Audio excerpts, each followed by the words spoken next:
Hai, assalamualaikum teman-teman. Jadi aku mau lanjutin videonya ini. Nah, ini kita udah balik lagi ke Pelabuhan Ulele. Dan ini kita udah di pelabuhan juga mau siap-siap buat nyebrang ke Sabang. Di sini kita nggak bawa mobil, teman-teman. Nanti kita nyebrangnya pakai kapal itu, kapal Aceh Hebat 2. Nah, mobilnya kita tinggal di pelabuhan sini, teman-teman. Kita parkir di sini aja nggak apa-apa, insya Allah aman. Dan nanti selama di Sabang, selama 1 malam di Sabang sana, kita mau rental mobil aja, teman-teman, rencananya.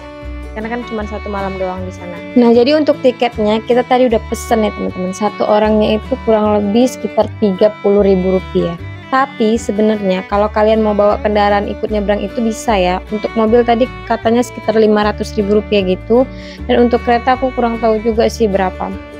Nah, jadi itu ya teman-teman, kalau kalian mau nyebrang bawa kendaraan antriannya panjang, bergantian masuknya dengan mobil. Dan yang lain itu udah masuk duluan ke dalam kapal ya teman-teman, karena di sini rame banget, jadi kita mencar-mencar gitu jalannya, nggak bisa bebarengan. Jadi penyeberangan kita itu katanya sekitar 2 jaman gitu ya teman-teman, karena ini kita naik kapal lambat. Tapi kalau kalian mau cepat sampai ke Sabang, di sini juga menyediakan kapal cepat yang penyeberangannya hanya memakan waktu 1 jaman gitu teman-teman. Ini kita udah di atas kapal semua, dan seperti inilah pemandangan dari atas kapal ya teman-teman. Kapalnya bentar lagi mau berangkat, jadi kita lagi di lantai atas mau lihat suasana luar di atas kapal itu gimana. Sambil sekalian lihat-lihat laut teman-teman. Oh ya, jadi ada yang tanya, berapa sih budget liburan keluarga seperti aku ini? Jadi nanti aku akan buatin videonya teman-teman tentang berapa budget liburan keluarga seperti aku ini ya. Pak, mau kemana, Pak? Ya, mau ke apa? Mau ke Sabang. Mau ke Sabang. Oh, ke Sabang, Pak ya.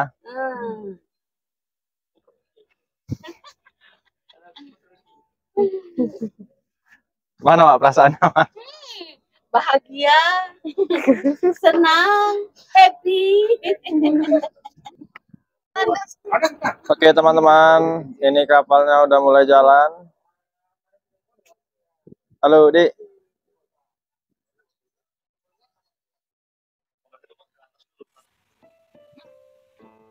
Udah mulai jalan ya, teman-teman. Kita akan meninggalkan Pelabuhan Ulele, Banda Aceh. Ini kapalnya udah mulai jalan guys. Kita akan meninggalkan Pelabuhan Ulele. Jadi di sini kita naik kapal lambat ya teman-teman. Nah, jadi untuk tempat duduk yang VIP-nya begini ya teman-teman, ada di dalam deck. Di dalam sini kalian juga bisa menikmati fasilitas seperti cas handphone, dan itu juga ada TV-nya. Tapi nggak bisa langsung lihat pemandangan laut. Kita harus jalan dulu keluar kalau mau lihat pemandangannya. Tapi namanya juga VIP, ini tempat duduk paling nyaman sih menurut aku. Ya, tergantung selera juga sih teman-teman. Dan untuk tempat duduk yang ekonomi ada di deck atas, begini. Depannya langsung kantin gitu teman-teman. Nah, ini kesukaan siapa coba? Ya pastinya kesukaan Abang Al. Dia jadi pelanggan tetap di kantin itu teman-teman. Nah, jadi untuk tiket ekonomi kita bisa bebas duduk di luaran gini ya teman-teman. Sekalian bisa memanjakan mata kalian dengan indahnya pemandangan laut ini. Tapi untuk yang mabuk laut, saran aku mending duduk di VIP aja teman-teman. Jadi ini kita baru aja sampai di Pelabuhan Balohan Sabang ya teman-teman. Jadi ini kita langsung aja mau menuju ke mobil yang udah kita rental.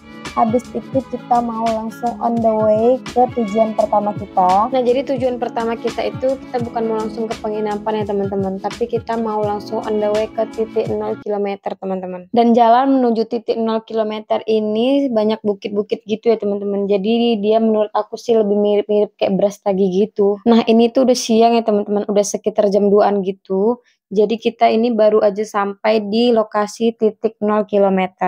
Ini kita mau cari tempat parkir dulu ya. Nah, benar mirip kayak Brastagi kan teman-teman suasananya. Dan kanan kirinya itu ada orang jualan oleh-oleh gitu teman-teman. Dan itu para mumi-mumi lagi belanja, cari-cari baju gitu buat oleh-oleh. Padahal masih hari pertama kan ya, belum juga sampai di penginapan. Ternyata setelah mendekat yang belanja itu bukan Momi, tapi Om Arinya si Al. Nah, ini kita udah sampai di Tugu titik 0 kilometernya ya teman-teman. Nah, ini sepertinya baru direnovasi gitu, cuman aku nggak tahu tahun berapa. Karena dulu waktu aku kesini Tugu titik 0 kilometernya itu belum seperti ini teman-teman. Tapi masih seperti ini teman-teman. Nah, itu tandanya aku udah lama banget nggak kesini teman-teman. udah sekitar 5 atau 6 tahunan gitu deh. Sampai Tugu titik 0 kilometer ini selesai. Oh ya, sampai kelupaan. Jadi kita ini belum makan siang ya teman-teman. Dan ini kita mau ke warung yang ada di depan itu. Kita mau langsung makan di sini.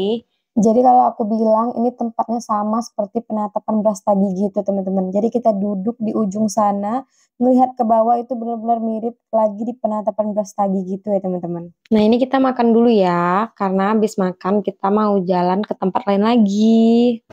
Nah, jadi sambil menikmati perjalanan, aku mau cerita dikit nih.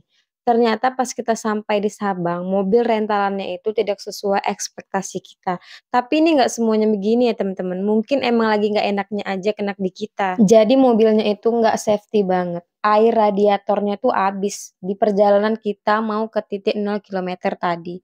Dan kita terpaksa berhenti cari air buat isi air radiator.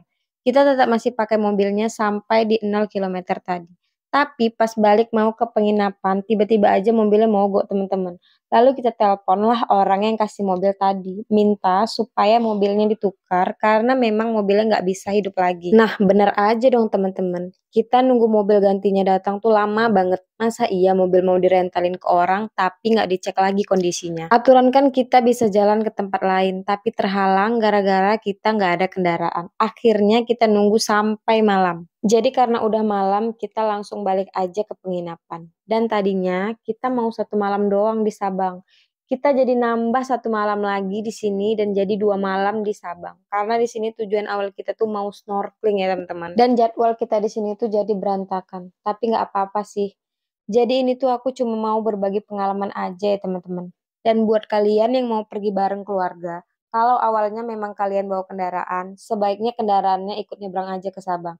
Biar lebih menghemat waktu, juga kalian tahu betul kondisi kendaraan kalian seperti apa. Dan sekali lagi, aku cuma berbagi pengalaman aja ya teman-teman. Jadi kalian bisa prepare untuk perjalanan kalian sebaik mungkin.